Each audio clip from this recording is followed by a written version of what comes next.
Amber's about to learn what happens when you ride a bear without wearing your seatbelt.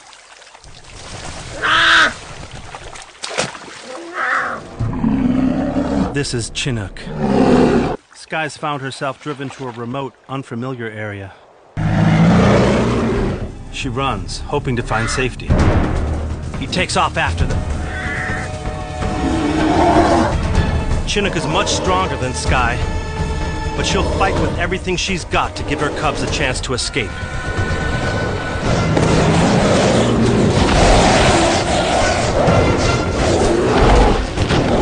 The cubs make a run for it.